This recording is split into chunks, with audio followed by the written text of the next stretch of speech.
have 4 presentations. It seems there are 5 presentations, but one of our friends cannot participate. And the title is Energy Policy, Markets and Regulations. Our moderators are dear Dr. Okan Yardımcı from Oxford University. He is academic visitor there. And Advocate Değer Boden, dear Değer Boden. She is founder partner of Boden Law and specialist on energy law.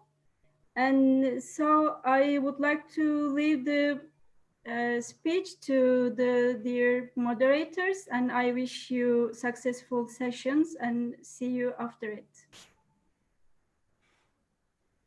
Devre Hocam, Yes. would you like to start? You can take the lead if you want. All right, well, we have 4. The first one will be by Saliha Kaya, relation between oil prices and renewable energy Yes, investment. Hocam, she cannot participate today, and so we will start with Mehmet Bodur. The one, and you can introduce the one I'm really interested in. I'm interested in all of them, but I had a thesis on oil prices and natural gas prices, which was supervised by Volkan Hoca. That's why I was really interested in that one. Yeah. So the second one, which will be the first one in today's program, will be presented by Mehmet Bodur. And the topic will be optimal diversification among energy sources, conditional on capacity factor, evidence from electricity generation in Turkey. I don't have the biography of Mehmet Bodur, but he's from Kadir University. So Değer Hocam, we can go by one by, and we can give floor to Mehmet Bodur if it's okay for you. Would you like to say something? Sure. Please, Mehmet, you can go ahead then. So let's start with, I think he has got a presentation or? Yep, yes, thank you very much, Professor. I'm gonna now share my screen. And hopefully it works right now. Yes. All right. Thank you very much for the introduction. And also I would like to thank to our center in Kadir University to give us this unique opportunity on behalf of my fellow attendees for this conference. So let me start my presentation, my study. First of all, I would like to say that this is kind of, you can think of that preliminary study for my future further, extension of this study to develop more enhanced and improved version of this topic. It's kind of a very first stage of topic which I was, thinking to conduct a scientific research. So it's a very first stage. I would like to share with my preliminary thoughts with you. That's why I'm here actually. So it's, as Mr. Yardımcı mentioned about my topic, optimal diversification among energy sources, conditional capacity factor, evidence from electricity generation in Turkey. Even though it sounds like a little bit fancy, however, it's not. It's very straightforward topic actually, and it's all about aiming to optimally diversify our energy sources to generate the most efficient and productive electricity in Turkey for our Turkish society, the citizens. So that's why I try to conduct a study to investigate how to employ various approaches to build a optimally diversified portfolio together with various energy sources. So this is our agenda, our content for the study, introduction, motivation, data, methodology. And in the end, I'm gonna wrap up all of them and interpret the results. So let's start with the introduction. The thing is the very first coming point, the rationale of this topic is about capacity factor. You know, as you all know or not, every energy sources have some capacity factor during generating electricity. So it's calculated, it's estimated by its capacity level, and it's eventually, you know, the electricity generated level. So of course, as a decision maker, as a, you know, utility company, as a citizen, all participants in the nation wish to have achieve a higher, you know, capacity factor to be benefited from more electricity with a minimum input in terms of, you know, importation, the cost, and more, you know, affordable electricity. That's why in this preliminary study and further study, I am focusing on considering the capacity factor as the major variable. As you can see, left and right hand side, two different categories. Left hand side is renewable energy sources, and right hand side is representing the non-renewable primary energy sources, as we call it. And these are the from 2016 to 2020 year to date capacity factors. As you all you can see the historical levels, and renewable energy sources have, you know, considerably relatively higher capacity factors, and that's why together with, when you consider the greenhouse gas emission levels, when you consider the capacity factor and emission levels, that's why we try to obtain more renewable energy sources based electricity generation in a country, not specifically Turkey, but all around the world, according to, you know, Kyoto Protocol, for example. That is why capacity factor is very important, but the more important thing is how to achieve it among energy sources to implement a suited diversified portfolio among energy sources. So that is the linear relationship from, you know, 2016 to 2020 data points for capacity factor and emission levels. It's very straightforward and linear relationship, as you can see. However, you know, according to my thoughts, that I'm sorry, by the way, I forgot to mention my background. I'm financial engineering program master student, and my background is all finance.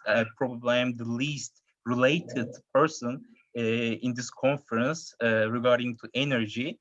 That is why the preliminary study and study that I am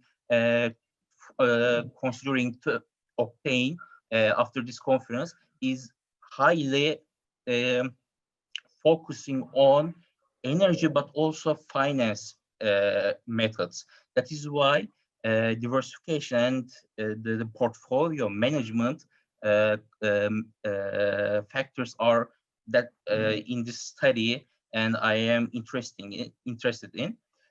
As you can see, there is a linear relationship, but via employing the diversification approach, as we call in finance Markowitz diversification approach, I am trying to build a relationship which minimize the emission level, at the same time, you know, maximizing the capacity factor in aggregated portfolio for our Turkish electricity generation, not considering individual energy sources and optimizing their weights to obtain the diversified portfolio. So as you can see, the wording part, above part of this slide, the ratio, as you can see, that is a prop ratio that I built for this. So the ratio simply represents the capacity factor, divided by the emission level. So it is kind of the expected return over standard deviation as we use in finance to obtain the risk adjusted return for portfolios. So in here as well, I individually developed a very implied ratio to estimate the risk adjusted capacity factor, considering the emission level as well, not neglecting it. So motivation, as you can understand for now, it's all about considering the capacity factor, but without omitting the emission level of each energy sources, with trying to obtain the optimal weights for each energy sources, renewables and non-renewables, primary energy sources. So we're using optimization algorithms. I will, in my further, extension of this study, I will be investigating the optimal diversification but dynamic portfolio weighting for each energy sources to obtain the optimum capacity factor for our Turkish electricity generation month by month for each city, because it requires various variables to conduct such a study. It consists of many variables, weather, the importation costs, prices. So for this study, they are omitted, but further extension of this study, I will definitely consider each of them to conclude a very detailed electricity generation portfolio management. So our preliminary study is, between 2016 and 2020 year to date. So approximately it's 57 months, I guess. And in the end, I will be forecasting for 2021 12-month periods for estimating the demand and supply and capacity levels to estimate the optimized weights. So as I mentioned earlier, diversification should yield this kind of chart, scatter plot for considering capacity factor and emission levels. It represents 5,000 randomly weighted energy sources portfolio for electricity generation. It is, conducted by changing each energy sources weights to get 5,000 times of different capacity factor estimated portfolios.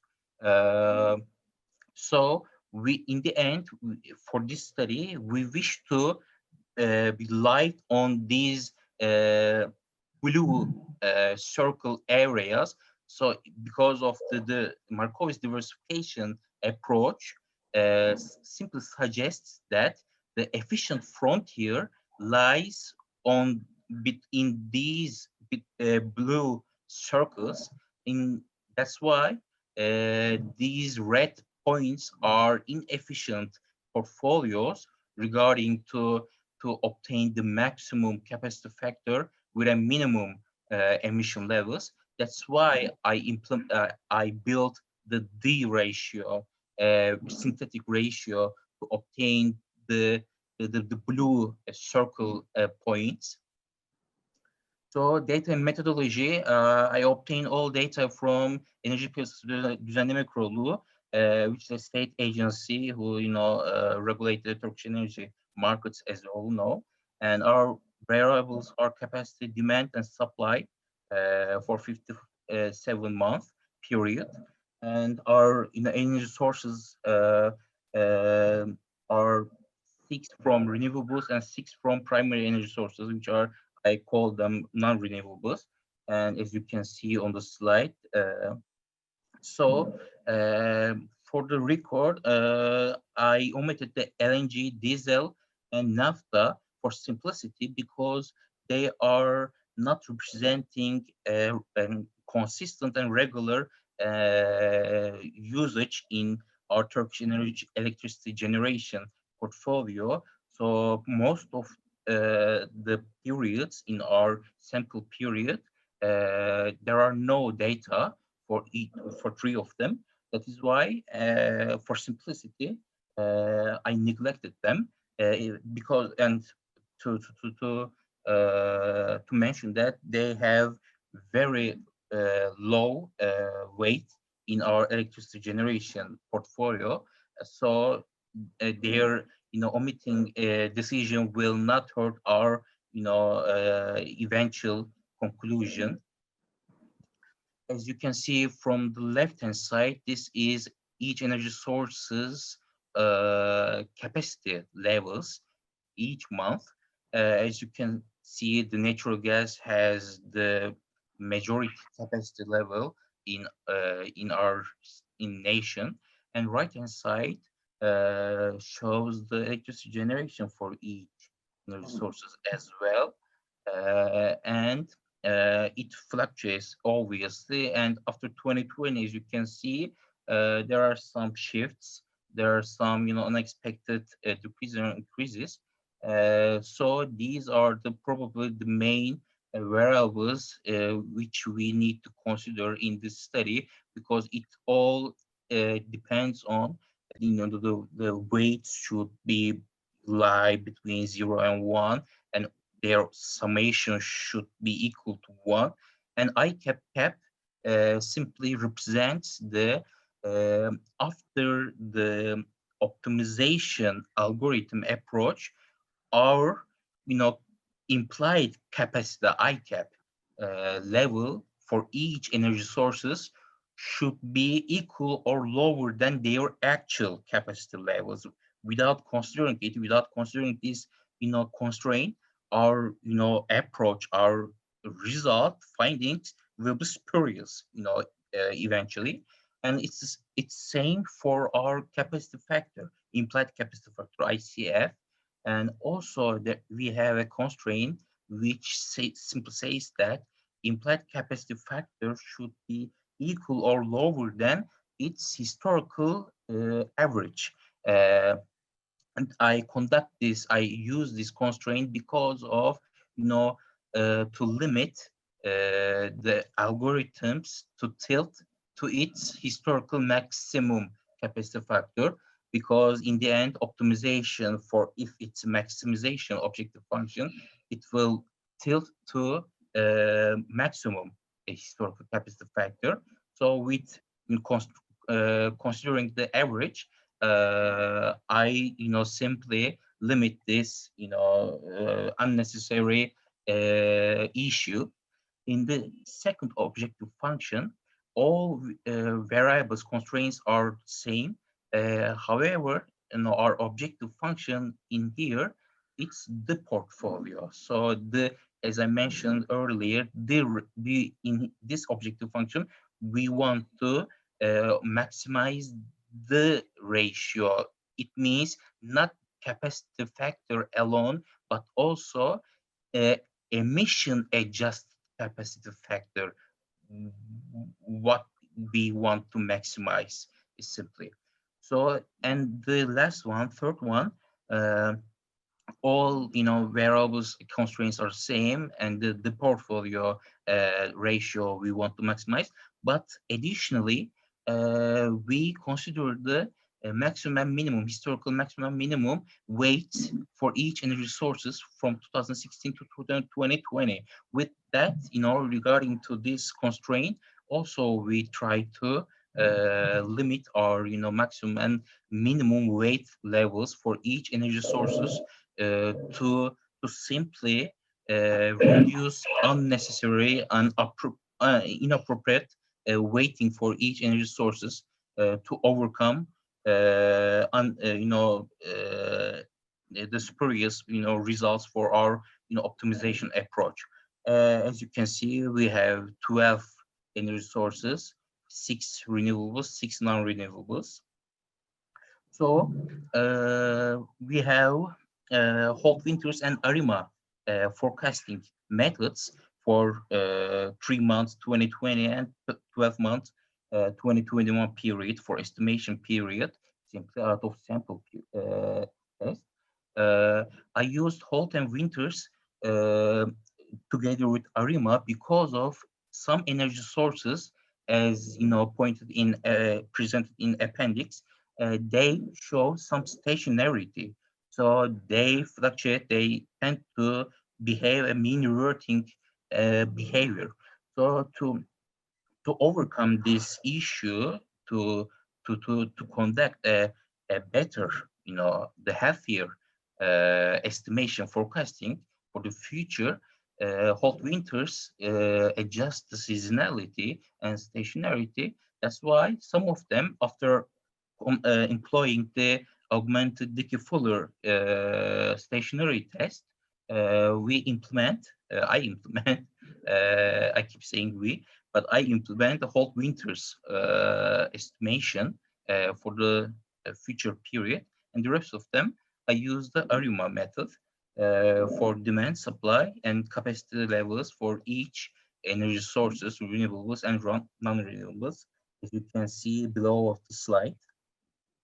So results, these are the very first stage, some, helping charts for my further study to make me understand the situation and the promising points for this approach. We have 3 objective function optimization approach, and we have 2 of them, and totally 6 optimization results.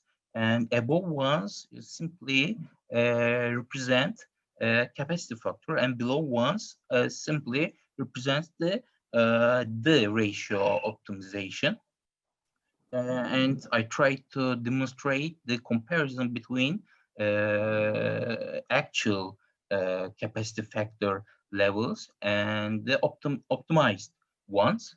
And from the empirical findings, I believe the ratio, which is the emission adjusted capacity factor variable optimization, is much more robust and promising optimization consideration for our electricity generation process, more than the capacity factor all along. That is why after these preliminary results, I believe considering the emission capacity factor with its respective emission levels to optimize would yield more robust and more promising portfolio management for our electricity generation, more than the standalone, the only capacity factor based optimization approaches. That is why for further stages of my detailed study, I will definitely consider the capacity factor regarding to its emission level, without the omitting the capacity factor all along. And this is simply represents the forecasted capacity factor and emission levels for our optimized portfolio with optimized weights for October, November, December 2020, and all year of 2021 period. And even though it is very naive and the preliminary approach model, it seems like without decreasing, without eliminating any capacity factor levels in our electricity generation portfolio, we can achieve much promising and healthier emission levels, comparing to historical relationship between them. So it is for the first stage. It's for the first investigation. It promises for robust electricity generation. These are the projected and historical weights after optimization for each energy sources. And as you can see, right-hand side, after the first stage, the renewables weight in aggregate should be 0.64. 64% in our portfolio, rather than its current level of 36%, and non-renewables goes the vice versa with the renewable ones. So we simply need to focus on more renewable focused electricity generation portfolio. As you can see in the yellow line, we need to more focusing on hydropower, natural gas, stream, and imported coal and wind to generate electricity to obtain the maximum capacity factor with minimum emission levels. So in further study, for the extension of this study, I will consider much detailed and various variables to obtain much more robust electricity generation portfolio suggestion. Thank you very much for your kind attention and time for this study. I'm very much seeking your positive or negative comments or suggestions or questions for benefiting for my further extension of this study. So thank you very much. Very interesting presentation. Okan Bey, do you think next future investment decisions can be made based on these kind of studies, or? Definitely, emission levels will be very important, will play an important role in the future. But as Mehmet mentioned, there will be some other variables as well. But yes, emission levels, especially in the EU, it plays a role, and it will play an important role in Turkey in the future.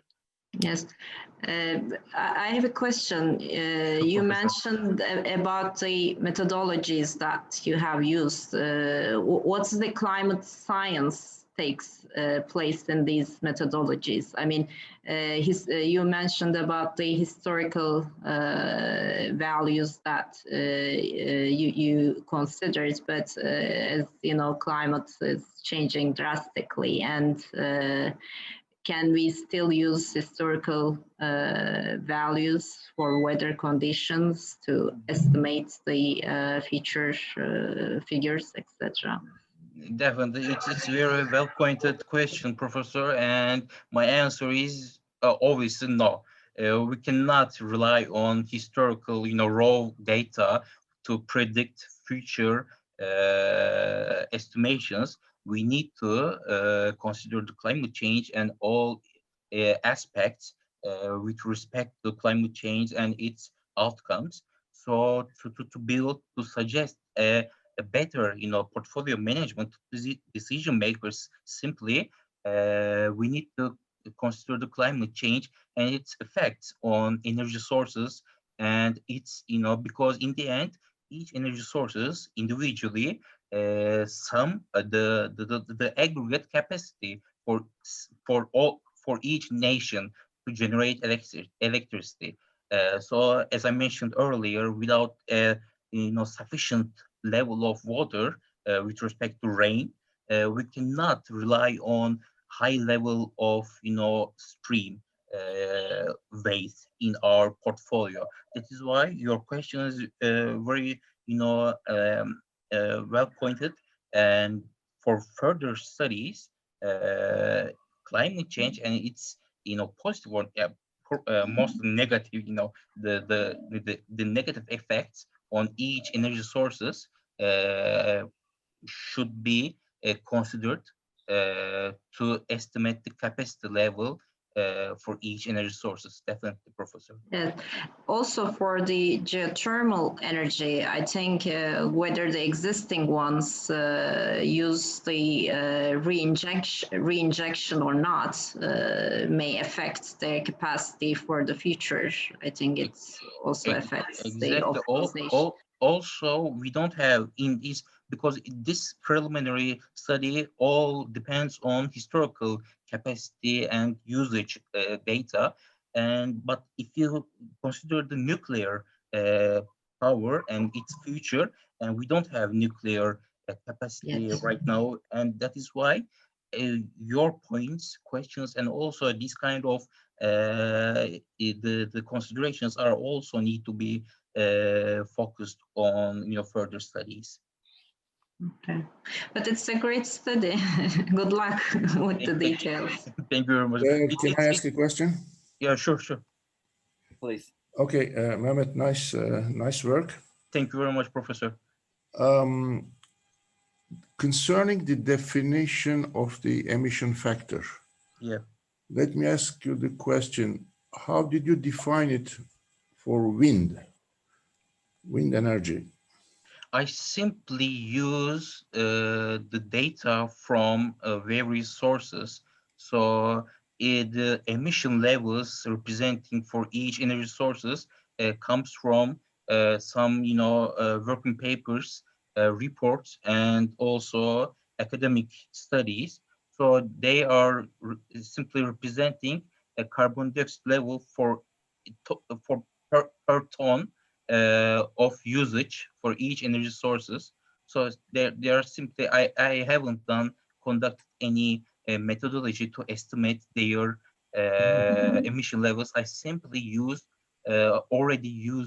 already conducted emission levels from various sources, Professor. Okay, so you should check if this data that you used, if they include the emission factor for wind, I'm speaking, if this emission factor includes the emission levels which goes into the construction and installation, etc., of wind systems. You may know that a wind energy generator is constructed, is made of about even more than 80% steel. Yes. So you understand the question, then definitely, should be the global emission factor for wind and for others also, but should include also the CO2 emission and other emissions, but mainly CO2 emissions, which goes into the construction, installation, maintenance, etc. I will definitely, Professor. Thank you. Okay, thank you. We have distinguished attendees, as far as I see the names, some of the names I can see. And if we have some more questions we can get. Before that, I would like to congratulate Mehmet for your presentation. And I really enjoyed your presentation style, very smooth. So congratulations for that. And I like your slides. I do not agree that you are the last person to work on that as a finance expert. I did my PhD on finance. That's why I believe everything is related with finance. And you mentioned about Harry Markowitz, who is the father of finance. And as we know that his famous approach saying is that we shouldn't put all the eggs in a basket. So we should diversify our portfolio. He's the father of the modern portfolio theory, as you know. And according to him, we have to consider some more variables. You mentioned several times that this is the preliminary study, that we start with the emissions, but I believe you will continue your study with some more variables such as costs, especially Exactly. Since it is the most important point for this kind of investments, as Değer Hoca mentioned. By this way, we can understand a little bit more realistic results. But considering the emission levels, that's a great study, great start. I would like to give a name to you, Tolga Seyhan. We start at the Energy Market Regulatory Authority in 2006, and he did a research on optimization in Turkey. And then he left in 3 months, EMRA. He was so clever. He said, I have to continue my career in the US, and he just worked 3 months for our institution. Then he continued his study there. I highly recommend you to connect him. He did a good research on this topic, and he did a little bit detailed on it. He tried to did it, as far as I remember, generator by generator, and put some more constraints. Your constraint on limit of the historical data, especially historical capacity factor, is so logical. I can understand why you put that input, but you can think some more inputs, especially for the constraints. That's all my comments. And as I said, there is so many distinguished attendees. If we have some more questions, because I think we omit the first presentation, so we have some more time. This means the floor is ours for 1:15. If we have some more questions to Mehmet, we can get. If not, we can continue. Yes. Can I ask a question? Please, I'm interrupting. Please. Well, actually, the real cost to the end user is not a clear cut. It's a gray area, as you were sort of dwelling on different resources and different technologies, and the cost to the end users is very important. Although there are not really clear-cut studies on the actual real cost to the end user for energy production and consumption, one can have some qualitative approaches really affect to the society, the real cost to the society. This could be quite interesting to implement this kind of approaches to this studies, and give at least some part in the conclusion on when you look at the actual potential, and when you do any simulations, one has to do really to take the real cost, the elements of the real cost to the end user. End users are us. When we say us, the society built by us. So one has to be very careful really when you do those assumptions and the projections. I hope the future workers, researchers, take into account the actual real cost to the end user. Thank you very much. Before your comments, Mehmet, I highly agree with Şehnaz Hocam, and I know that when you go to the details of this study, you will face a problem with the data. It is the most problematic part of, unfortunately, for the studies in Turkey. Not only in cost for the other data, but I hope you will go to details, as Şehnaz Hoca mentioned, the cost details, the other variables you will input, but the data problem will, I unfortunately will face that problem. Any comment from you, Mehmet?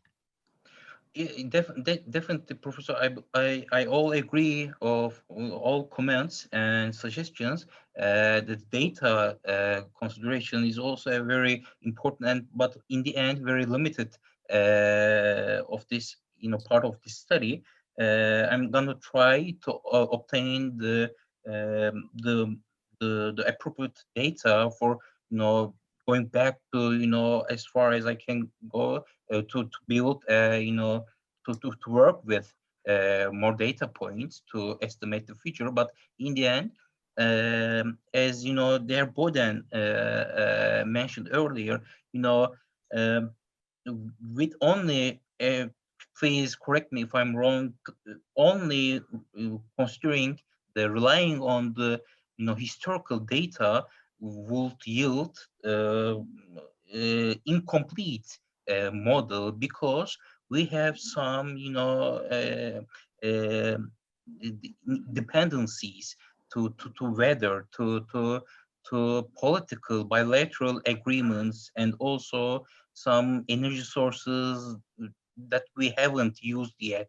So this topic simply relies on historical data and the optimization approach, very mathematical, but in the end, there are some intangible and, you know, out of control dynamics which I need to consider in my further, you know, stages, because as I mentioned earlier, I'm gonna mention it again.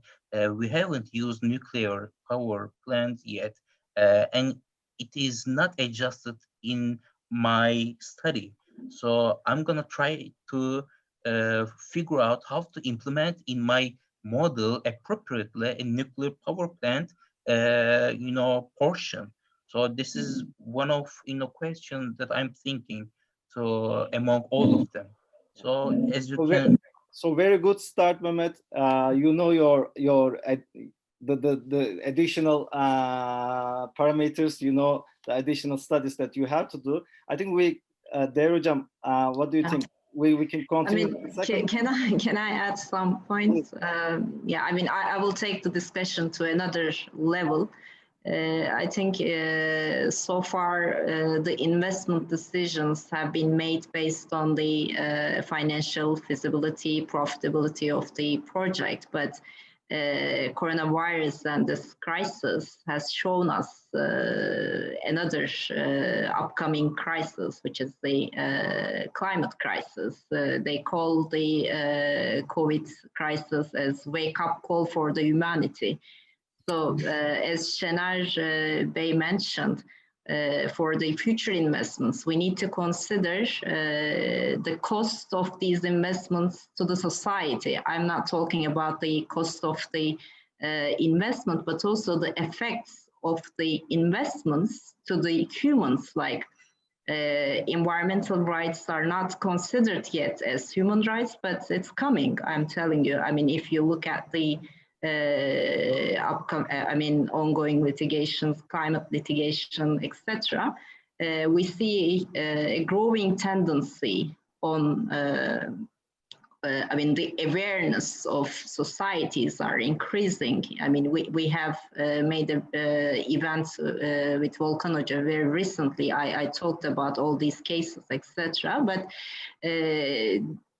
the younger generation, younger investors, funds, they all have these concerns, and investment decisions would no longer be based on only the profitability, but also the effects on the environment and the human rights of the future generations, because we are consuming the world, and we need to consider the rights of the future generations. And I think the concepts that we need to consider on the feasibility studies will no longer be only the profit, but also human rights effects and social effects of the investments. Very good points there, hocam. We have another constraint, which is the time constraint of the conference. Unfortunately, we have to continue with the second one. Mehmet, congratulations again. And the second Thank you very much, Professor. And thank you for your introduction to yourself. I believe Merve will do the same. Please introduce yourself. You have 15 minutes for your presentation. The second presentation will be about the blockchain. The floor is yours, Merve. Thank you so much. Hopefully everyone can hear me right now. So I'm sharing my slides. And yes, Please let me know if you can see and hear me, I guess. Yeah. We can see your My name is Merve. Great, thank you. I'm Merve. I'm a lawyer registered with Izmir Bar Association, and recently I have completed my master's in the UK. My area of specialization is international commercial law, and today I'll be explaining blockchain and smart contracts, and basically the legal problems that we face when we look at their usages in the legal area. This is my table of contents. So I'll dive in blockchain first and then jump into smart contracts. And right afterwards, I'll be explaining legal framework and main legal problems. Yeah, I'm sure you all are familiar with blockchain. I've just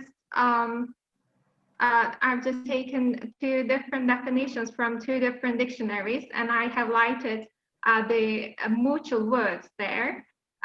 This can give us a real meaning of blockchain. It's a system, it's a digital record system. Actually, mostly it is used to create a digital record system.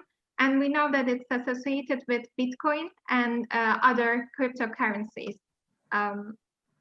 What about cryptocurrency? It's basically a kind of electronic money, and it can be created by central banks and also by private companies. This is a popular trend nowadays, as you know, and Bitcoin is one of these cryptocurrencies and the most famous one of them. When we look at blockchain, it's a form of fintech, which is financial technologies actually.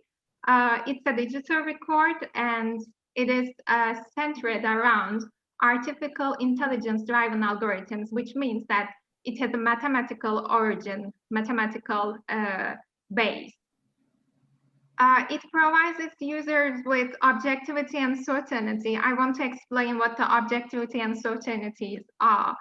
So the objectivity refers to the process of blockchain and its usages. So it is totally irrespective of any subjective human beings or any happenings that may affect the system, because the system is quite objective, unlike humans, unlike ordinary systems. So the certainty refers to the result-oriented perspective, which means that mathematical logic is going to achieve that result, whatever you do. So if the necessary components are provided, the system basically operates itself. So therefore, it's quite sustainable. And today we use it very often because basically it removes unnecessary third-party involvement, and it is much more effective compared to human logic. It's faster, etc. So we know that it's primarily used in the accounting systems and financial area. Well, its disadvantages are, well, when we look at cyber attacks, and when we look at the features of blockchain, which you can see right over the here on the first picture, it is anonymous, which means that it is not possible to trace who did what, especially when it comes to cyber attacks. We have that problem, which means that we cannot trace where the stolen funds are or who did what. And distributed ledgers, in this sense, have some problems. So we know that its usages are really essential. So basically, it can be integrated into multiple areas. We know Bitcoin, smart contracts, money transfer systems, and ATMs. I want to explain ATMs here because their logic is actually a smart contract. When you insert in your card, you're given your identity, your ID. And when you type your password, you're actually signing the contract, and then you instruct the system to do something. So the system is basically a smart contract, and when you command to the system, you cannot go back. So mostly, you know that the system asks you asks you if you are sure to continue or if you want to do that. And if you completed your basically action, you can do another action, but you cannot basically cut the action after you command to the system. This is because the blockchain, and we know that it's pretty often used and it saves millions in many industries. So smart contracts are contracts which are created by using blockchain technology. So they can facilitate, verify, but also execute and enforce the agreement. Therefore, they are totally different than the ordinary agreements. So self-executing nature of smart contracts provides us with, of course, security, but sometimes it creates pretty complicated problems that I'm going to talk about later on. So we know that terms of the agreements are basically codified as a mathematical code thanks to the blockchain, and therefore it executes the contract. So when we look at the legal framework, basically there is no specific one legal framework that regulates blockchain technology. So this is because blockchain is integrated into different areas, as I already mentioned, and also it is not possible to regulate because we don't know that area very well as well. So if you want to regulate an area, you have to be able to control what's happening there. It's like a kind of huge sea, and it's important to understand that area.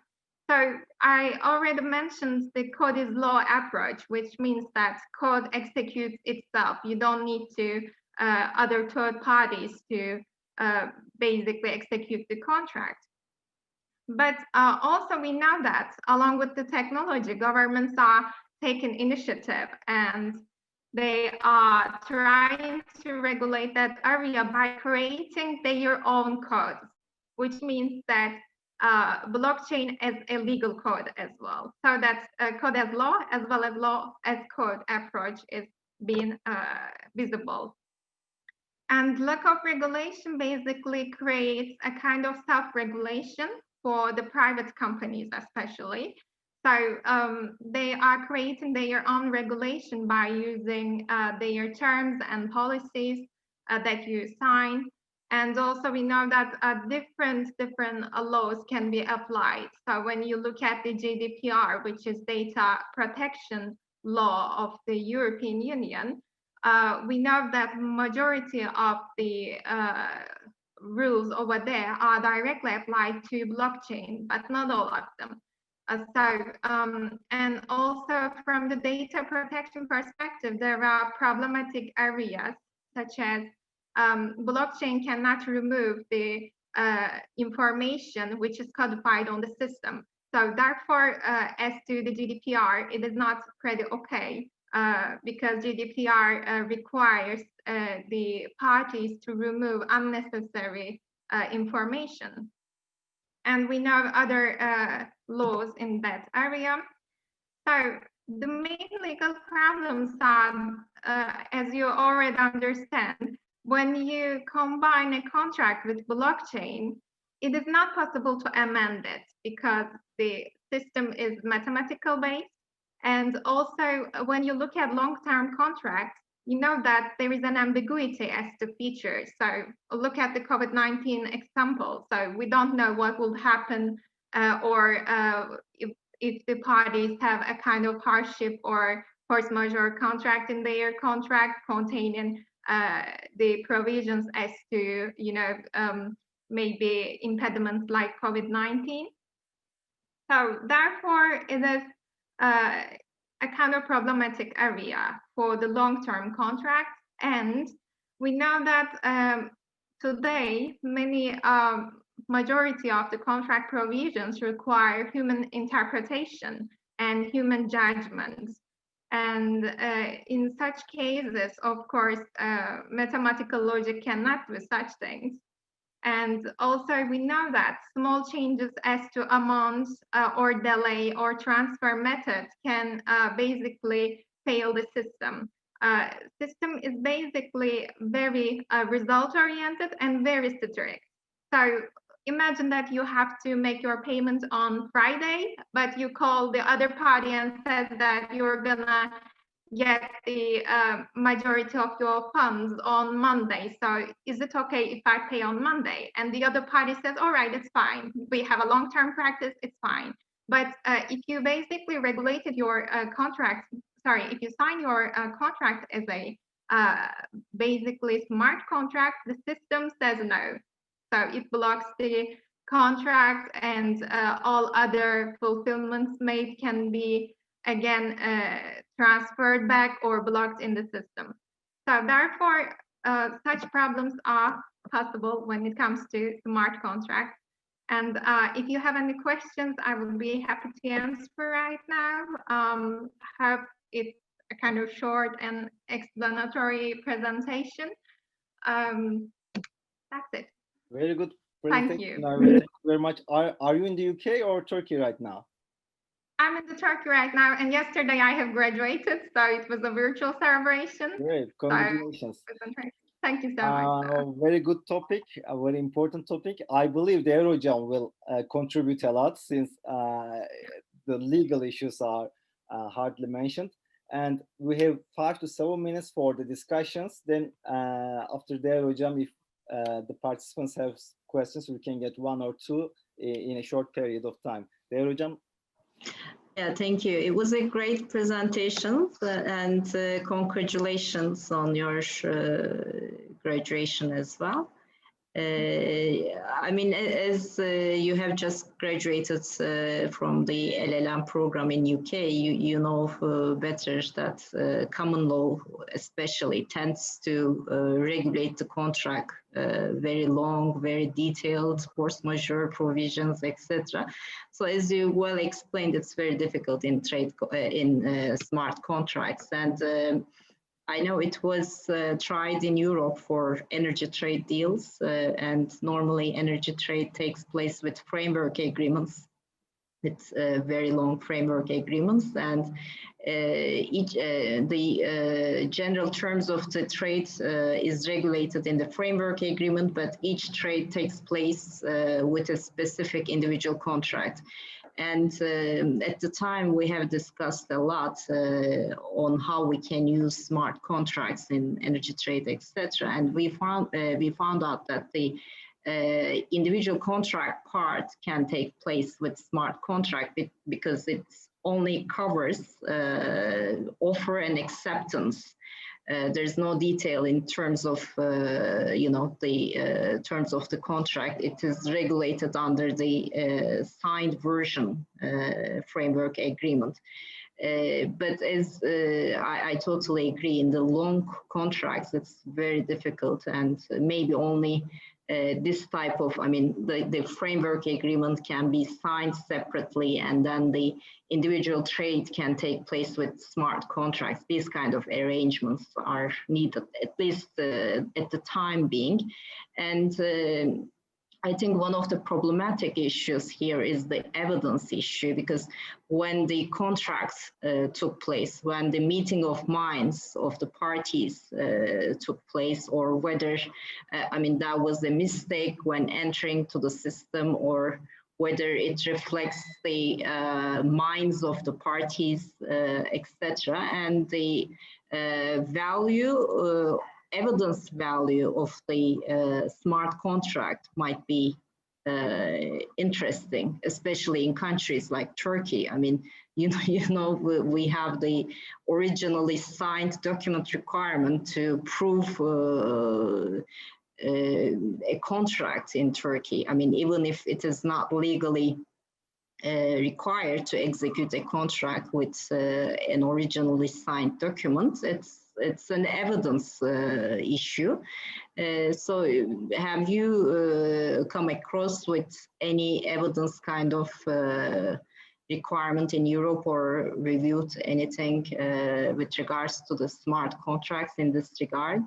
Maybe. Well, I have seen discussions among the scholars, and I know that for instance, if the contract is a smart contract, which contains, all provisions sometimes parties can draft a contract, but it might not be a contract in the sense of law.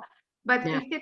if it's a law in the sense of law, if everything is basically provided as to location, blah, blah, you know, the required terms, then Yeah. definitely. Then in the UK, it's equivalent with the normal contract. So as a part of evidence, if you submit the contract, which is signed in the electronic format, it is equivalent with the normal contracts as well. But as to Turkey, as you mentioned, we have the evidence requirements. We have many other requirements as well. So it must be written, etc. So such things are subject to change from country to country. Yes, the law should move very fast, the practice, I think. Yeah, Great, thank you. you have my thanks. Do we have any other question? Maybe one more question we can take from the participants if we have. I'm a quarter lawyer. I did my LLM in the US in 2015, but I'm afraid to talk about the legal issues when Değer Hocam is here. She is a prominent, lawyer in Turkey, so Yeah. I'm afraid to talk. If we don't have any other question, we Please, can. Okan, please go ahead. No, that was a great presentation and very fancy topic, also important topic. And I'm also a humble investor on Bitcoin, so I'm interested not only in the legal issues but also the other issues of Bitcoin. We will see. I believe it will be in our life in the future much more. Thank you very much for this great presentation. Again, congratulations for your graduation. Yeah, thank you so much. Thank you. I think we can continue with the third topic, which is a preliminary analysis of the Turkish hydrogen legal landscape, another legal issue. And it will be presented by Ayşe, Şehnaz, Kart, and İskender, Gökalp. They are all here as far as I can see. So the floor is yours. Hello, I hope you can hear me well. Yeah, we can hear you. And we can see your screen. Okay. It's full screen right now, right? Yes. Great. Thank you. Dear participants, members of the panel, I'd like to greet you all with wishes of good health in these difficult times. I'm very pleased to be here. I'd like to thank the organizers, first of all, for the invitation to discuss such a topical debate in Europe and worldwide. My name is Şehnaz Kart. I'm a master's student at TechPol, which is the Technology Policy Centers of METÜ, and the project scholar working with Professor İskender Gökalp at TÜBİTAK Outstanding Researchers Program. I'm also a lawyer registered under in Istanbul Bar Association. One general remark before we start. Focusing on hydrogen policy and regulations, I'll try to avoid as much as possible EU and legal jargon. Also for practical purposes, I will sometimes shorten hydrogen as H2 and the Turkish names of some laws and public bodies. I will use them in Turkish instead of English. Forgive me in advance if there are some words and concepts that sound quirky. I'll be happy to answer any questions during the panel. So since a few years, there's a global momentum driven by the potentials of a hydrogen economy. More than 50 countries have already adopted a national hydrogen strategy or project. This means planet-wide socio-technical transition with projections of hundreds of billions to be spent. But despite this increasing awareness, the legal processes necessary for the deployment of H2 technologies are immature, complex, and not uniform. This presentation will try to simplify the landscape in 3 parts. The first part will give a general outlook to the EU hydrogen policy and regulation frameworks, in specific regarding the H2 injection issue into the existing natural gas system. In the second part, we will portray the present landscape in Turkey for H2 And finally, in the third part, we draw insights from the most recent developments in the EU to identify key policy and legal issues for the realization of a realistic, innovative, and ambitious Turkish hydrogen strategy. To understand where we are today with H2 regulation and standards in Europe, it's crucial to recall the whole process of liberalization of electricity and gas markets in the continent. After its predecessors of 1998 and 2003, the third EU energy package was adopted in 2009, both for gas and electricity markets. It was the last chapter of 20 years of EU fighting against natural oligopolies and monopolies. It liberalized markets by imposing unbundling options with clear obligations, by creating the Acer, etc. Those were different times, namely the golden age of natural gas. Hydrogen was not at all at the table. Topics of consideration such as H2 storage or injection were completely absent during the legislative processes. The design of the package was not anticipating the different needs of flexibility beyond natural gas. More specifically, the package introduced the third gas directive. As you can see on the slide, Article 1 describes its main goal, which is to establish common rules for the transmission, distribution, supply, and storage of natural gas. Intensive exchanges that went on for nearly a decade between the Parliament, Commission, and the Council were finalized by the introduction of the famous non-discrimination clause on 2008. So this is a perfect example of a co-legislation process of a single article, which changed hydrogen's legal future in the gas market. Article 1.2, its final version now stipulates that the rules established by this directive for natural gas shall also apply in a non-discriminatory way to CO2 neutral or CO2 free gases or other types of gas, which includes hydrogen, insofar as such gases can technically and safely be injected into or transported through the natural gas system. It can be clearly observed from the legislative history that the directive actually covers hydrogen as long as hydrogen can technically and safely be injected into and transported through the natural gas system. We have to remember that this is still the most important EU framework about hydrogen, 10 years old. So there is an intrinsic regulatory dependence on the use of hydrogen with its connection to the natural gas system itself.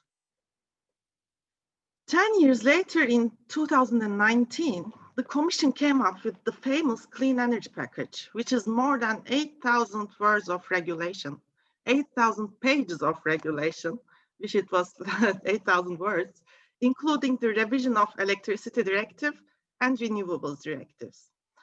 H2, unfortunately, is not thoroughly introduced here. In RED 2, legal classification of hydrogen is done, but only partially. One could also wonder if these regulations are clear enough to build up support schemes as provided by the RED 2 and trade hydrogen all over Europe using guarantees of origin schemes. And my answer is not really. RED 2 is a patchy work done a year and a half ago.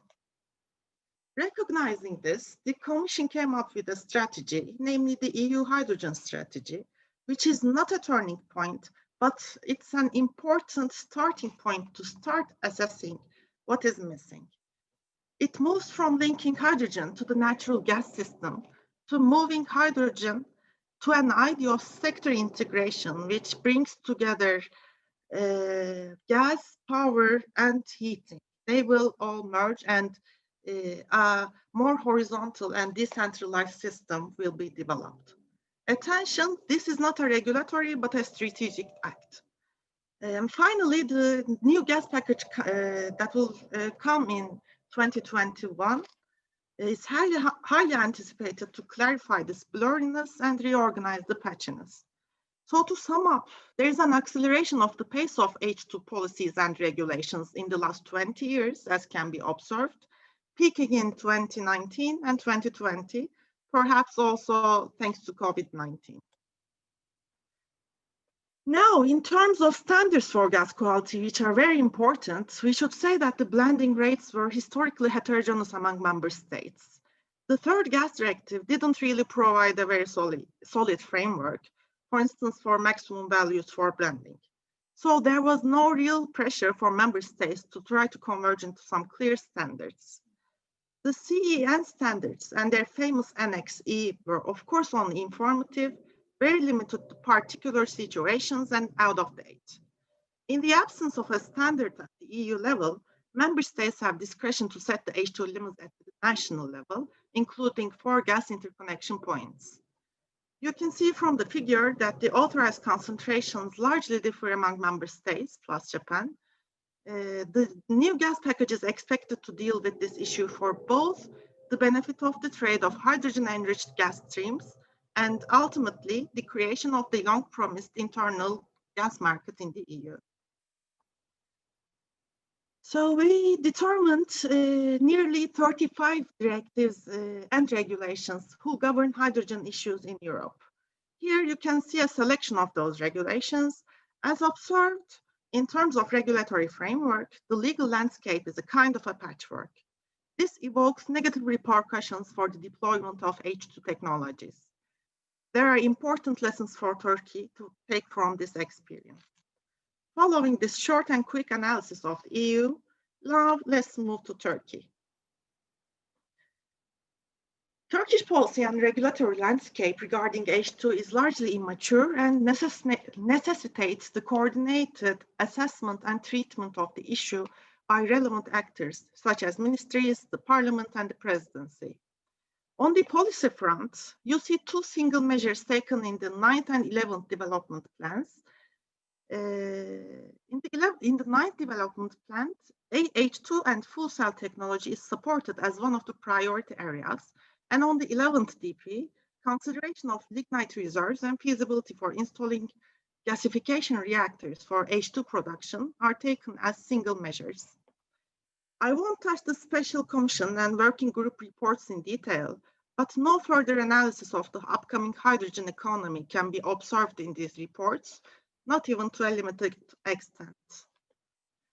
Lastly, I'd like to point out that most of the values and goals determined in the strategic plan of Ministry of Energy and Natural Resources, such as yerlilik, millilik, sustainability, innovation and leadership, increasing regional and global market presence, etc., actually coincide smoothly and strongly with the hydrogen issue. Unfortunately, hydrogen has not yet found its place in the ministry's strategic plans, not even by a small reference. Thus, the H2 policy landscape of Turkey needs a serious shakeup.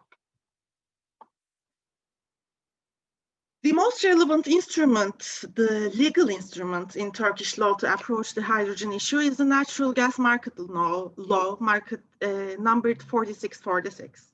On this slide, you can see the scope of it, which, unlike the before mentioned related EU third gas directive, does not include other types of gases in its scope. This seems to be the major legal barrier in Turkey regarding the injection of H2 into the existing natural gas system. This situation could be facilitated by amendments that will broaden the scope of 4646. EPDK as an independent autonomous authority has a regulation function, but this is a derivative power, which means until authorized specifically by law by the legislator, or until necessary amendments are made in the above mentioned laws, EPDK cannot introduce any direct regulations about hydrogen, as its mandate is strictly limited by the powers invested in it by the 5 laws you see on the slide. The power to regulate can only be performed in accordance with the principle of legal administration, or principe de la légalité d'administration in French, pursuant to the Article 123 of the Constitution. On this slide, you can see dispersed H2 regulations in Turkey, which are similar to the EU. Thematically, they can be categorized under 3 titles: safety, transportation, and energy efficiency. Regulations on fire, buildings, electricity, town planning can be counted as examples under the safety category. A special note for the transportation category, as it's the most developed regulatory domain for hydrogen, both in the EU and in Turkey. There are multiple bylaws regarding vehicles running on H2, flexible or mixed fuels. These laws were adopted in parallel with the related European regulations. So this is important as it shows that hydrogen regulations tend to have an international character and that Turkey should closely watch European developments to stay up to date and relevant. On this slide, it can be observed that Turkey is following the footsteps of EU regarding regulatory patchworking, which is a serious risk to be avoided. In this slide, we identify key policy and legal issues for the realization of a realistic, innovative, and ambitious Turkish hydrogen strategy. Similarly to the challenges that Europe are facing, Turkey needs to avoid regulatory patchwork and multiple standards, which would create distortions in the natural gas market, put at risk its integrity, undermine potential repurposing strategies, and delay the development of legal stability needed for large-scale investments. Synergies between all relevant actors should be heightened. Safety in line with the precautionary principle should be an issue of primary concern. New hydrogen-related regulations should be carefully analyzed. The main role attributed to the massive future use of green hydrogen seems to be full decarbonization of EU territory. In this respect, carbon border adjustment mechanism as a forthcoming European policy tool will be a game changer, a regional game changer, if not global, to globally control CO2 emissions. The CBAM will create huge costs for carbon-intensive sectors such as cement, iron, steel, and gray hydrogen-intensive sectors such as refineries, chemicals, fertilizers. Gray hydrogen means hydrogen generated from fossil fuels, therefore emitting CO2, especially from natural gas reforming. Green hydrogen, but could be of strategic importance to Turkey in this dramatically changing arena. This presentation provided a short snapshot to Turkish policy and legal landscapes for hydrogen systems deployment. But please remember, it's an arduous and ongoing task of investigation. Thank you for your attention. Thank you very much, Şehnaz Hocam, for this great presentation. Thank you. Değer Hocam, would you like to start? Do we have any comments? And the attendees can also ask a question or comment. If you would like to use the chat function, you can also use the chat function if you don't want to ask directly. Değer Hocam, the floor is yours. I think today is like a meeting of lawyers all. It's so nice to see young lawyers interested in energy topics, and it's the topic of the future, hydrogen. Congratulations. I really enjoyed your presentation, and I know that you have worked with İskender Bey on this presentation. It's a great chance to work with him as well. I mean, my question, maybe if İskender Bey hears, he can answer as well. Maybe in your study, you can start with the production of hydrogen by explaining this process. Have you considered the definition of natural gas and the natural gas market law? Because you said that it only covers natural gas, so it should be it should also include other gases, etc. Maybe in your analysis you can start with the definition and analyze whether it falls within the definition or not. And in order to do that, you may need you may need to explain the process of hydrogen production. Maybe you can comment on that. Yeah, very important point. Yeah, we actually scope and definition. These two articles on the related laws were our starting point, and we considered the definition of natural gas in Turkish law, and hydrogen, unfortunately, does not fall into that scope. I'm now reading the definition just for the discussion purposes. It says that natural hydrocarbons, which can be extracted, or their processed versions kind of definition. Fiziki işlemlere tabi tutulmuş. So I'm not the technical part of this presentation, but we considered that with Mr. Gökalp, but in the research it will be very important, as you said, to start from describing what hydrogen is and where it falls. Yeah, exactly. There are certain elements in a definition. We tend to in an analysis we tend to explain whether it falls under each element specifically. I mean, the result might be that it doesn't fall within the definition, but I think in your detailed analysis you may need to consider that point. Yeah, thank you.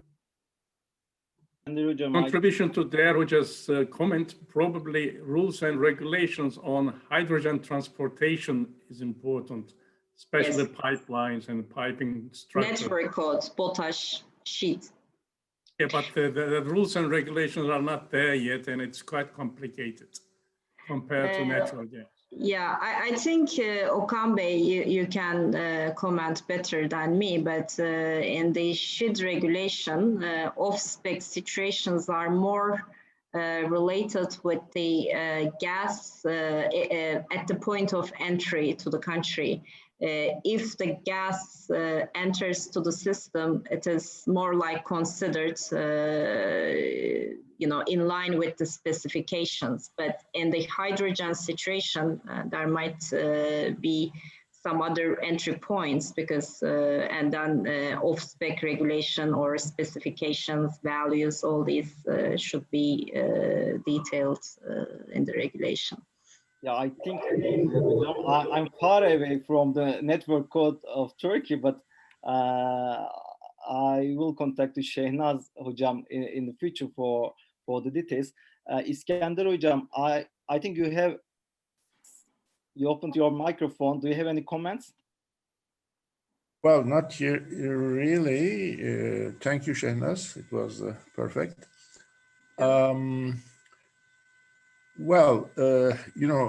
There, natural gas is natural gas. What changes is let's say, globally the composition, its global composition and the content in terms of methane.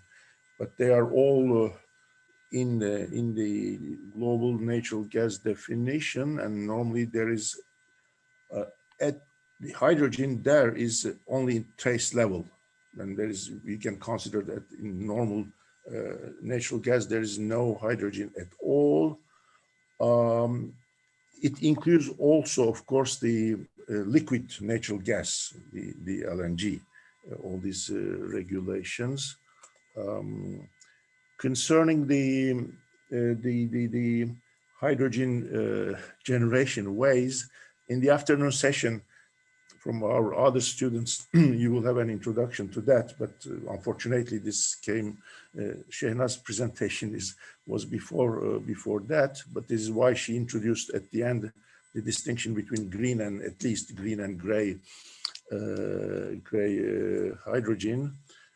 And the last question that you mentioned, in fact, these are all now ongoing, all these discussions, the entry point or whatever, where you should inject, etc.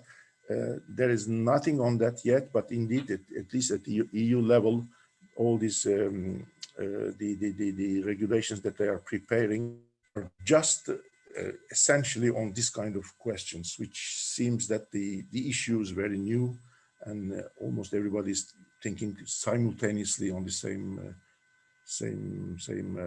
questions. Thank you, İskender hocam. I remember. Yeah, Okan. Yes, welcome. I like to make some comments on this issue. What is that? Please, go ahead. Okay. Well, number one is, we can separate the gases into two as natural and artificial or processed gases. As a matter of fact, the first gas used in the world is the processed gas. It is the coal gas. Coal gas is first used for the enlightenment purposes, especially in New York and the vicinity. So, and then they have discovered gases associated with the oil. And that's the reason why it is called natural, because it is not a processed gas. It is a naturally formed together with oil. There are a lot of other processed gas, of course. For example, seeing gas is a coal gas. I know that there are some studies about it, especially with the İskender hocam, worked on that in Soma Basin to be able to gasify the lignites. And also coal bed methane is another gas, and etc. What I'm trying to get on is that if you don't have a production of hydrogen, of course, there won't be any regulations. So as far as I know, hydrogen is not an energy source used in Turkey at the moment, not even processed. Am I right, İskender? What did you say, that it is not used or produced? Yeah, it's not. Is there any production of hydrogen from either methane or other gases in Turkey? Yeah, of course. Yeah. Where is it? Well, in all refineries, from methane cracking, I mean, from natural gas reforming, of course. Yeah, they crack it, but do they obtain some hydrogen? And do we use hydrogen? Where are we using the hydrogen now? In the glass industry, we use it, yeah. In refineries, in glass. But a very minor amount, I guess, right? No, yes, for a small amount, yes. It's a huge amount. The world consumption, hydrogen consumption today, comes essentially from refineries, from ammoniac production for fertilizers, and also glass industry and others. But these two, petrochemical and fertilizers, consume, I don't know, 85% of the world hydrogen production. This is why they are very much important, and they use this gray hydrogen. They are very much important to shift to green hydrogen. That's first large market for green hydrogen. But it is mostly used as a raw material, not as an energy source, right? Essentially, yeah. I mean, that's correct. Yeah, and it is a process material, not for energy purposes. Not yet, exactly. Yeah. Okay. But the result of this process can still be considered as natural gas. Well, as I said before, all are the same gases. Yeah. So they are they are methane.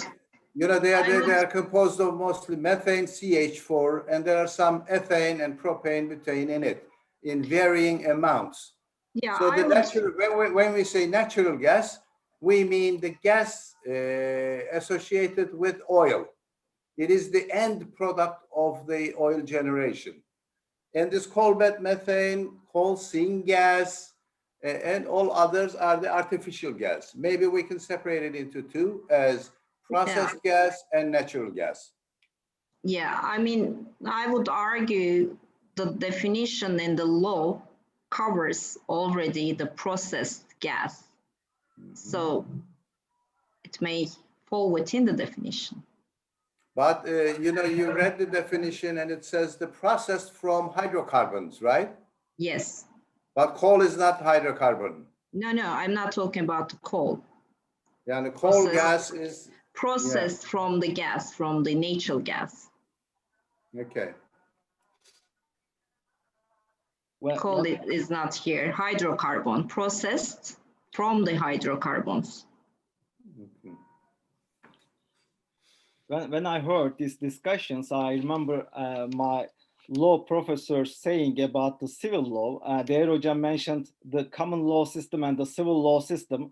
As you know, the difference is obvious. In the civil law, everything should be written in the law. On the other hand, in the common law system, you don't have a codified system. So he said that the civil law system is a big obstacle for the innovations. If it is not forbidden in the common law system, you can go ahead. But in the civil law system, you have to wait for the law, you have to wait for the regulations, you have to wait for other things. You can not go ahead by yourself. So he saw the civil law system as a big obstacle for the innovations. I believe it.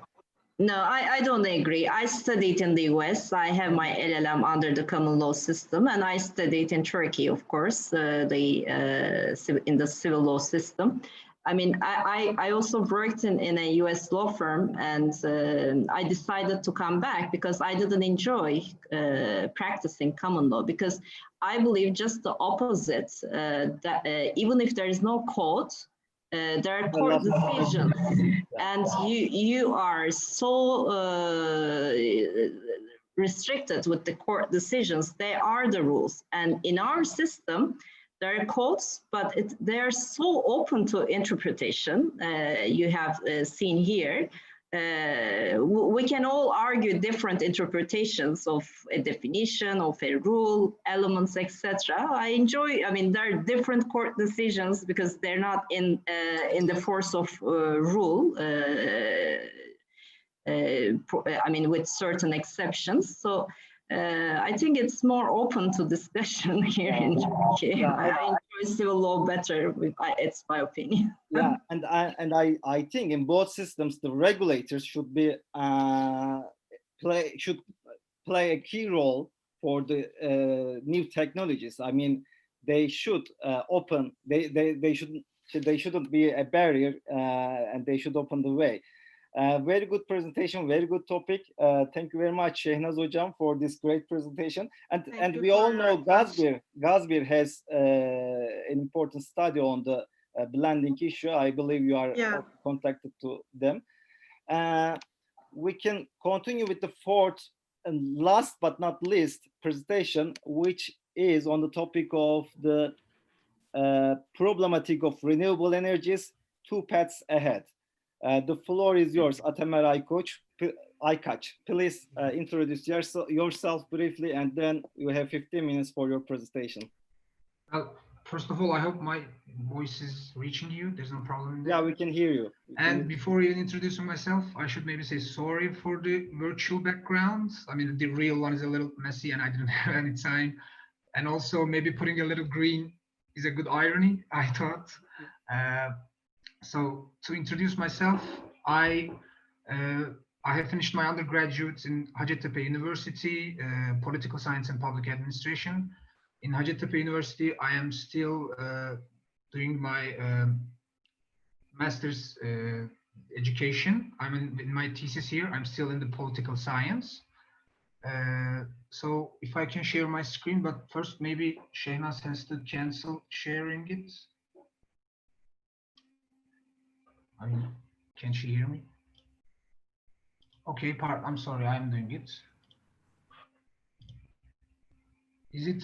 Yes, we can see your screen. Okay, thank you. I would like to start my words by stating how happy and grateful I am to be here as a participant of this conference. I would like to thank the organizers for making this event possible under such harsh conditions of the pandemic. One could even say, I believe, that pandemic, among other things, has pushed us to think more and more about how we relate ourselves with the nature around us. So due to this, I believe that the timing of this conference also could not have been any better. I would not want to extend the beginning of this presentation. And I mean, nowadays in all Zoom talks, first 5 minutes, 10 minutes are going to the pandemic. So I don't want to bore you anymore. And so I want to get on with my presentation. First of all, as you can see from the headline, my presentation will be mainly about the notion of renewable energies. However, its main focus will be on the social and economic relations that are built around renewable energies and the potentialities I believe that renewable energies can open for our world. So I hope it will leave the listeners with certain political dilemmas and questions at the end. Climate crisis, as the inevitable consequence of the Anthropocene age, is, if not the most, one of the most critical issues of our lifetimes. It is proven by many of the scientists, and I'm environmental scientist, and I'm not going to go through entire details of this immense literature because it will take a lot more than 15 minutes, that if humanity wants to overcome the problems that emerged due to the climate crisis, carbon emissions should be reduced and also, if possible, entirely left beneath the ground without any ifs or buts. All the statistical data that is put forth by environmental scientists that proves this claim can easily be reached by anyone that wishes. Therefore, in this presentation, questions whether we have to reduce carbon emissions or not, or whether a switch from carbon-based energies to renewable ones is necessary or not, will not be the main topic. It is a priori accepted that if we want both our generation and generations that will follow to live a healthy life upon our planet, reduction in carbon emissions, thus a radical shift to renewable energy, is not a problem of choice, but an inevitability. To add, it is not only a problem of humankind, but the future of an innumerable amount of species that are at risk. However, just stating that a shift from carbon-based sources, or a thinker that I like very much, Mackenzie Ward, says carbon liberation front, to renewable energies has to occur, would only serve as a useful but an insufficient critique that lacks the element of presenting a well-detailed, viable alternative plan. So those of us who defend the claim that a radical shift has to occur on how we produce energy for ourselves also need to build viable, well-planned, alternative futures that organize production of energy differently.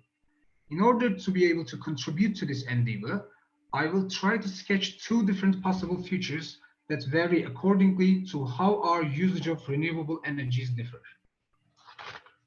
One possible future in this presentation will be called as sustainable capitalist development, and the other one will be conceptualized as post-capitalist degrowth. I will claim that these two possible futures contradict each other in the sense that they cannot coexist with one another.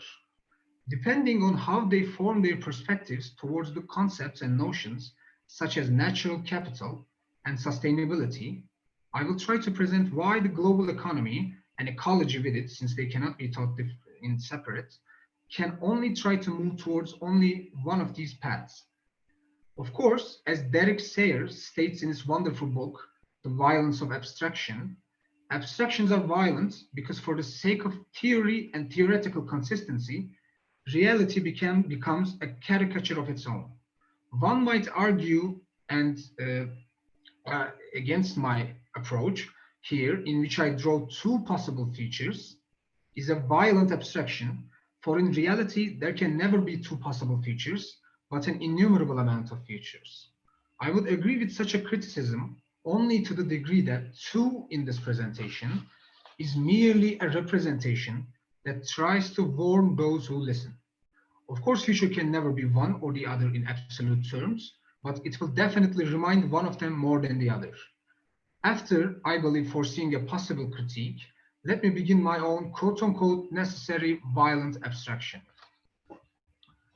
As I have stated before, the first possible path can be conceptualized as sustainable capitalist development. This path can be understood in two terms, one of them being weak sustainability and the other as strong sustainability, as Paul Burkett conceptualizes. In neoclassical economics, we observe both approaches being functional.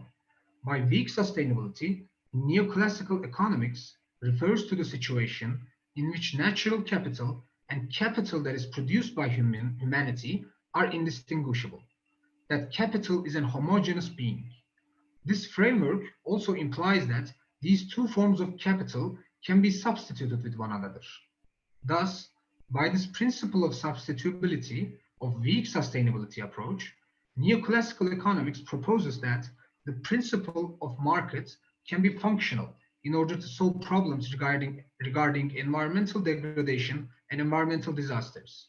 So if you were to look upon the matter of renewable energy sources and transition to them from this perspective, the conclusion would be that a transition from fossil fuels to renewable energies will occur on its own, since fossil fuels will end eventually one day, and as they come closer to the end of their global supply, their prices will rise, and therefore a transition to renewable energies will become a market imperative, but not a choice. Yet this weak sustainability approach that is appropriated by some of the representatives of neoclassical economics is critiqued from within by some of the neoclassical economists as well. They have stated that waiting for the end of natural resources, especially fossil fuels, is intolerable, for both humanity and other species will suffer from it unimaginably as well. Thus, they have come up with the concept of critical natural capital to refer to a certain threshold regarding natural resources that should be upheld and never crossed over to produce energy. If you look from a perspective that prioritizes the preservation of Earth and its inhabitants, we can clearly say that the strong sustainability approach of the neoclassical economists is a progress compared to the weak sustainability approach, in which the entire fate of nature is at the invisible and omnipotent hands of the market.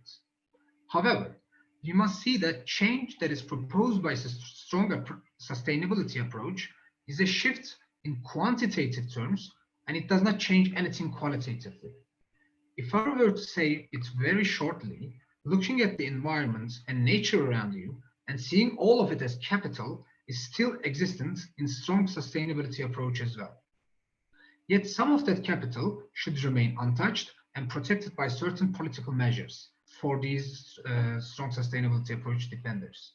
Therefore, since there is no change in what we perceive as capital and what we as not, a differentiated form of the claim that we can continue our ways without the natural resources claim still survives.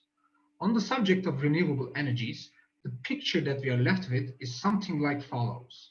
As long as a so-called threshold is maintained upon the natural resources, fossil fuels or not, limitless growth can still be achieved, and not just achieved, but also remains as an absolute imperative.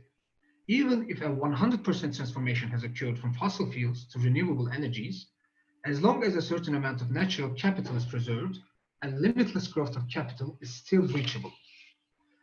When it comes to the field of ecological economics, as you can see from the slide, I claim that the literature on ecological economics remains solely on the side of strong sustainability, even though it is a little bit different from the one of neoclassical economics. First of all, as an example to how ecological economics differentiates itself from neoclassical one, capital is not seen as an homogeneous entity in ecological economics. It is heterogeneous and highly diverse in their related context. However, even though acknowledging it as heterogeneous, accepting nature as a form of capital in one or another does not change. Ecological economists claim that they accept the concept of natural capital in order to overcome the issues that neoclassical economics causes. However, it can be said that once nature is seen as a form of capital, again homogeneous or not, the problems that neoclassicals cause remain intact. This is because, as Marx has shown, capital and capitalist mode of production is incompatible with a system of heterogeneous values. It is its imperative to homogenize any sort of value under the name of capital. As we can see, there's a difference in perspective, but a partnership in methodology between neoclassical economics and ecological economics. And that partnership lies in their understanding of nature as capital. They both function under the umbrella of capitalist mode of production. One of them believes the market itself alone can solve the problems of ecological degradation, and the other believes certain Keynesian measures have to be taken in order to preserve nature, or at least some critical part of it. So, this commonality between neoclassical economics and ecological economics, what does it really tell us about a possible future world in which a major transition from fossil fuels to renewable energies has already occurred? First of all, it should be crystal clear by now that the weak sustainability approach which believes in the invisible hand of the market as the main medium of transition from fossil fuels to renewable energies, is a mere impossibility. Material nature around us cannot wait for the conscience of the hand of the market to act upon us. If we were to wait that long, we are going to be in a situation where we have passed the point of no return time and time again, and famous disasters of sci-fi movies will remind us of a utopia. Yet what about the strong sustainability approach that both perspectives have in common? Here, I claim that a strong sustainability approach, which defends a critical threshold of natural resources to be protected and not touched in any condition, even though sounds as a viable option against the climate crises, cannot overcome the issues of climate crises, but can merely postpone them. In order to explain this claim of mine, I will have to mention what is called Jevons paradox, which I believe that some of you are probably already familiar with. In one sentence, Jevons paradox, which was formulated by William Stanley Jevons in the 19th century, means that increased energy and material source efficiency leads not to conservation, but increased use. Thus, in a scenario in which a major shift in the capital accumulation from fossil fuels to renewable energy happens, and we hope that these major fossil corporations will grow a consciousness and voluntarily do so, the resources of nature, which are now not the fossil fuels but renewable energies, are still seen and appropriated as capital, thus needs to grow infinitely. Jevons himself was a neoclassical economist and first formulated this paradox in the context of energy transition to coal, which simply meant that a transition within technology cannot qualitatively alter the relations of production. In this context, I claim that this strategy can only postpone the crisis, but not end it.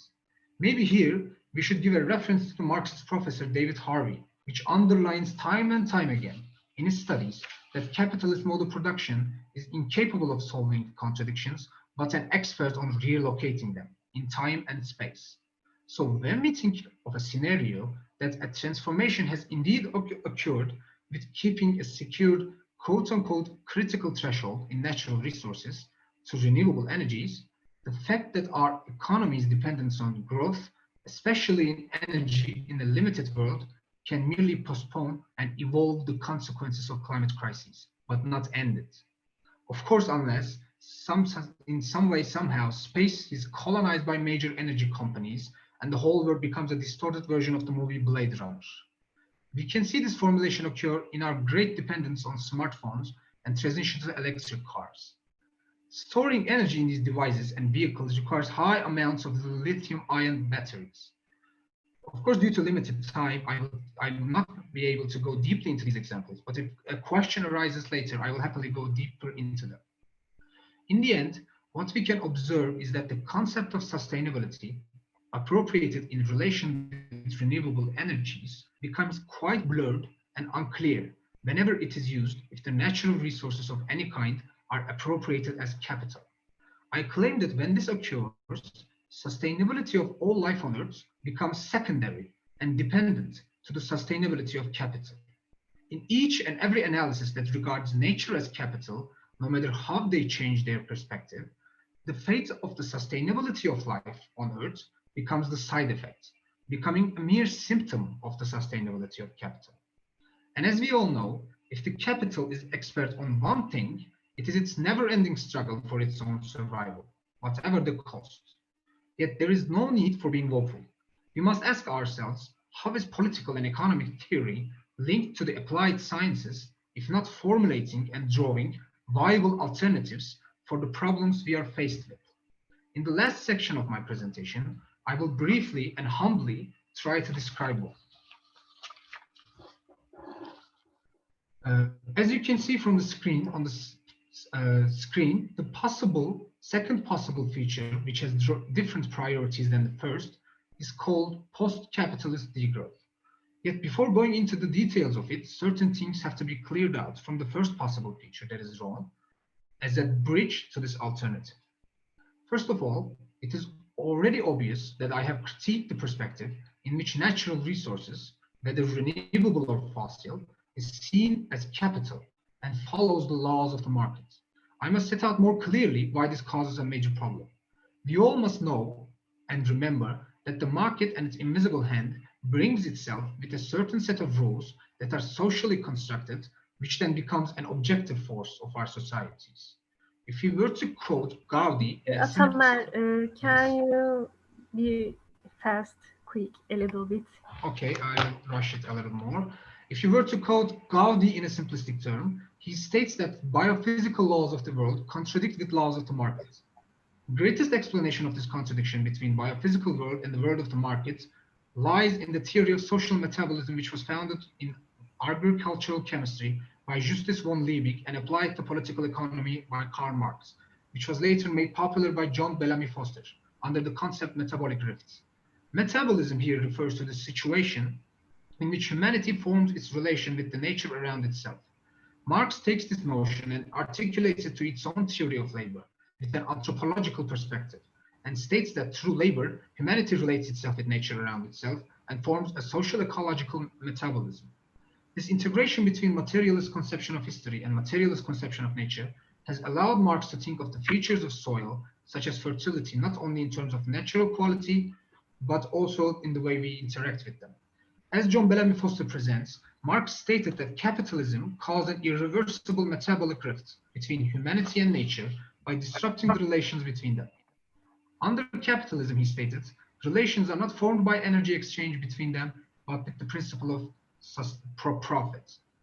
So there are two reasons why this presentation refers to an alternative feature that is embodied with the renewable energy infrastructure, not with the concept of socialism or communism, but with the concept of post-capitalism. One of these reasons is pragmatic and the other one is historical. Pragmatic reason derives from Mark Fisher's usage of the concept, which refers to the fact that the word socialism became too tainted in the eyes of the common and too demonized.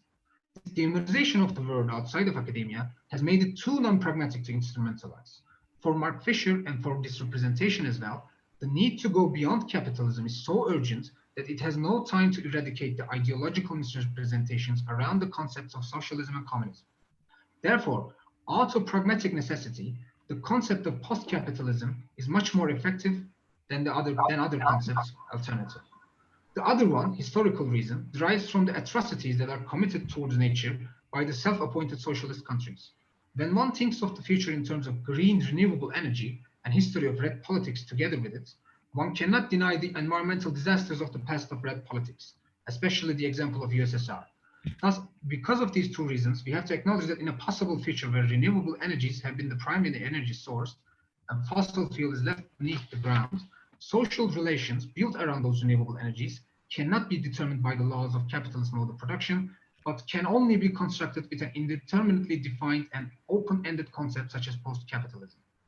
On the other hand, building our alternative with not a description of a system normatively, but with an agreement on what there should not be, would make our thesis terribly insufficient.